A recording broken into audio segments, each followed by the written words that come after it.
Hey y'all, Eric here with another one. Thanks for joining me for another week. I have been gone for a while. Some of you saw my post a few weeks ago. I injured my back and I am back out in the yard. I'm still feeling, I'm about 95% there, but still have a lot of tightness. I've thrown my back out 6 or 7 times in the last 3 years. It's something new for me, and it's been disheartening to say the least. It seems like every time I get into the clear, I get sucked back in, throwing my back out, and I'm down another few weeks. So I feel really bad for not recording, but the times that I could get out here and I felt well enough to even mow, I felt like I just needed to get out here, do what I could, and stretch and make sure that it didn't tighten back up on me and revert back to another 2 weeks in bed. But today what I wanted to do is just go through the lawn and do a general checkup, give you an update. Wanted to go through the area that I plugged last year, show you how that's doing, an update on the Weedex. I'll show you how that pre-emergent did, and just a few other things to show you, and we'll make it a quick video. So thanks for sticking with me. I am back. I will be putting out more content, and without any further ado, let's get right into it. So here is the area that I plugged last year. As you can see, not fantastic.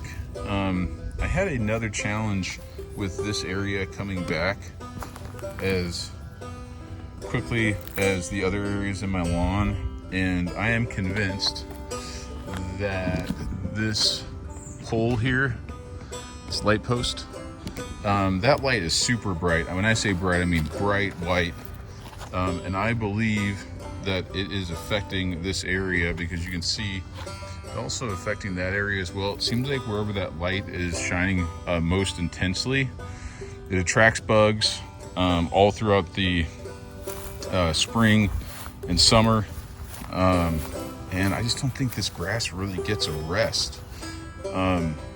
So anyhow, you can see there's a lot of weeds here. Again, I've been out of commission. I have not thrown down any herbicide. Well, that's not true. I have thrown down herbicide, but not since the injury. So I haven't really been getting after all the weeds in here. But this is much better than it was even just 2 weeks ago. I do have a ton of Bermuda coming in. This area has always had trouble with Bermuda. We've got our friend Spurge as well. A lot of Virginia buttonweed. So at some point I'm gonna come through here with Avenue South and get something going there, but right now it's just been so hot. There was a window I could have thrown it down last week, but I wanted to get a video out of it, and I just wasn't in a place where I could do a video at the time. So not entirely bummed out about how this turned out, but probably could have been better if I would have nursed it a little bit. But this area did have a bunch of spittle bugs, and go across my driveway. This area had a bunch of spittle bugs as well. So here's the other side of my lawn, looking pretty good. So let's get into how the Weedex did. So the Weedex, the pre-emergent, did pretty darn well. There are little bits of spurge here and there. In the front area, I do have more spurge than normal, or more spurge than other areas of my lawn. I think that's just because since it's a granule, I just may not have gotten it in this area because it's a lot, you can see. I'm gonna pull that by hand. But all in all, I do not have one speck of crabgrass, I'll tell you that. The pokeweed and other things that are pretty common here in North Carolina coming through. I still do have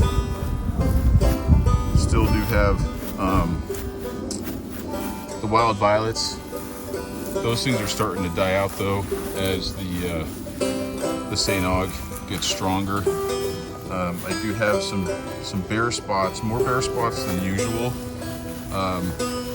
this year, but that's okay. So as you can see, I've got a bunch of runners that are going across, So again, not too terribly concerned. This is the area back here where the wild violets really do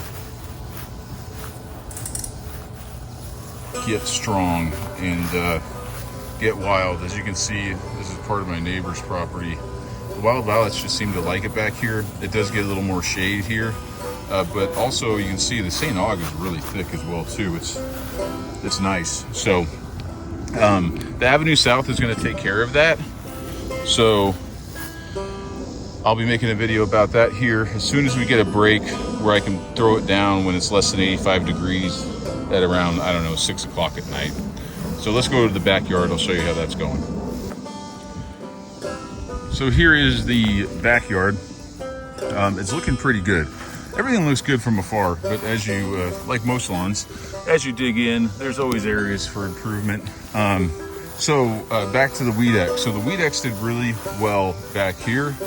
I have very little spurge, sporadic spurge, not like it was last year. I was dealing with spurge very early season last year, like end of spring, not even beginning of summer. And I'm just starting to see little bits of spurge. So I am likely going to throw down another application of the pre-emergent prodiamine, just in case there's some stragglers that have some power to poke through some straggling weeds. But right now, I mean, I'm really pleased with the way the backyard's turning out. Let me show you the area that had all the Poa annua, and show you why that's growing and what's taking its place. Because as it gets hot, the Poa annua is gonna go away. So this is the same area where the Poa annua was. As you can see, it's pretty bare. It's really compact clay in this area.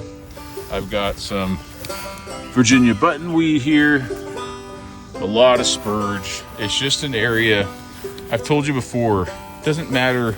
You could douse a bare area with pre-emergent and it doesn't matter. Weeds are gonna grow because it's gonna erode when rain comes. It's not gonna have the same, not gonna hold its integrity building up that vapor barrier. So this area here is where this has been bare for many, many years. And look at that. This is the second year without that big birch tree. That thing was a nightmare.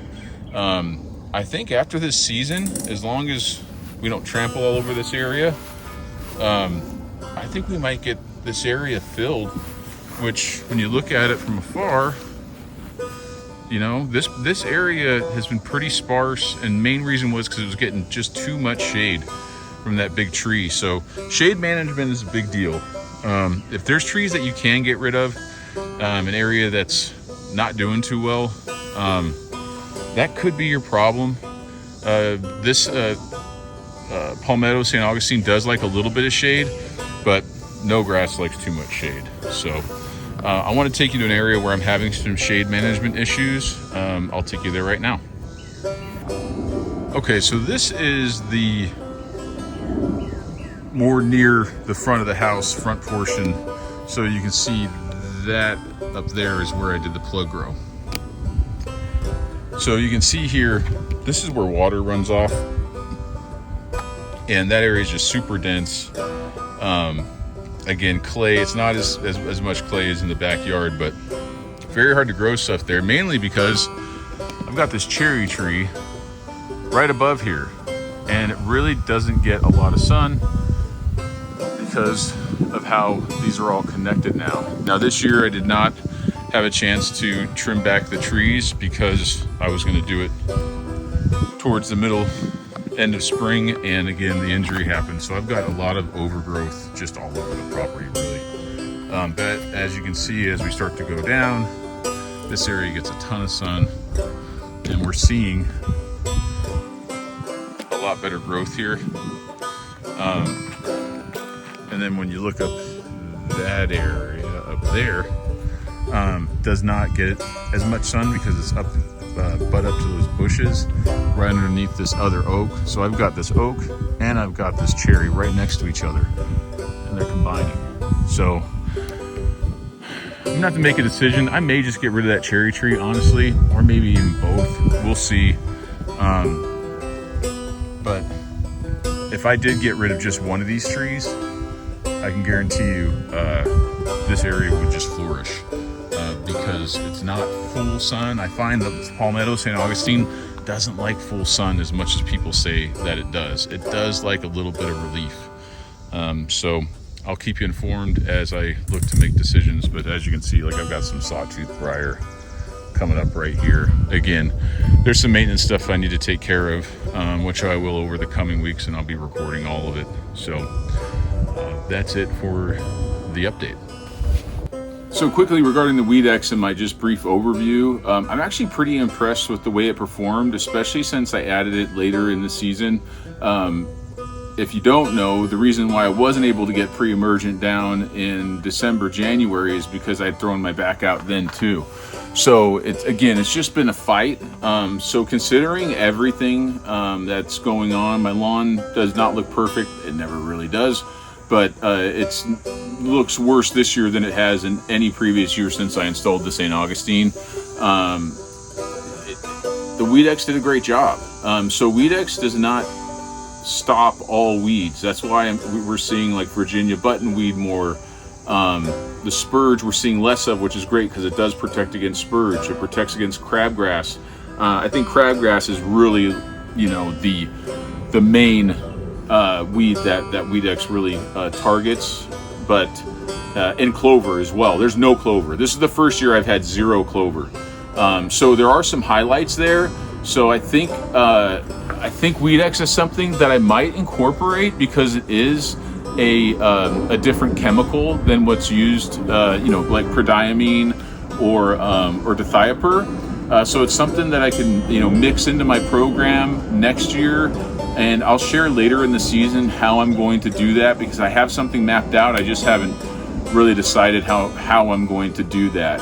But I do believe that there is a path forward where I might be able to stop some of this Hoa Nua coming through because this year it was a bear to deal with. I will be throwing down some Avenue South at some point, and I may even do a Celsius application. It depends. I'm going to assess that, and I'll take you along when I do decide what to do there. The Virginia buttonweed is really getting serious in some areas, and that's more of like a twiggy, hard weed. So it'll be interesting to see how either of those products work against the Virginia buttonweed. The Bermuda, Alan Hain just put out a great video on a chemical that takes care of Bermuda and St. Augustine. He had pretty good results. I may give that a shot. Will that be this season? We'll see. I'm not too sure, but I'll take you along for those decisions as well as the weeks move on. What are a couple of things that I have kept up on? Well, number one, mowing. You cannot let St. Augustine get too tall. Once again, Alan Hain just put out a couple days ago a great video. He accidentally let his lawn get too tall, and it's damaging. So there was a couple times that I had a neighbor come by and mow my lawn for me. I mean, I was out. I couldn't even move. There were days I couldn't stand up, and he was gracious enough to do that for me.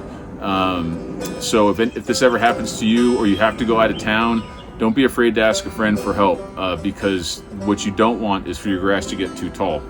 Number two, I was able to throw down some of the root growth stimulant, RGS, some Simple Lawn Solutions iron, and then also another application of the Turf Royale by Yara. So I have two applications of the Turf Royale down, including the one that I made a video about before I injured myself.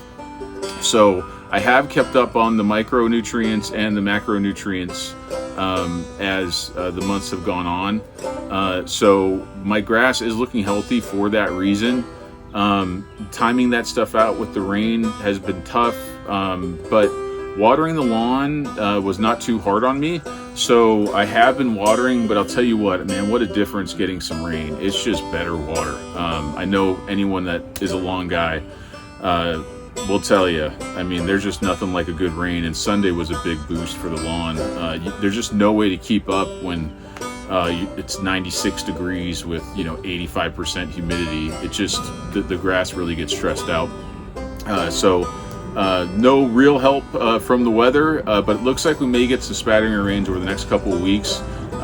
So I applied the fertilizer, the Yara, a week and a half ago, so I've got about another 2 or 3 weeks before I throw down likely my last application of that product, and then I'll move into the stress blend after that, but I'll take you along for that ride as well.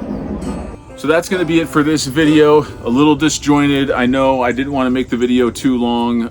Most of my longer videos don't get views all the way through anyway, but I did want to give you as much information as possible. And number one, just let you know that I'm alive and well, and that I'm looking forward to getting into some more content out. Be safe out there this 4th of July.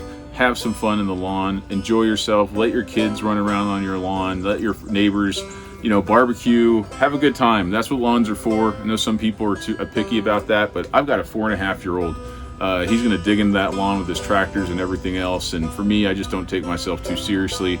Have fun. That's why we have lawns. Enjoy yourself, be safe, and we will see you on the next one. Bye now.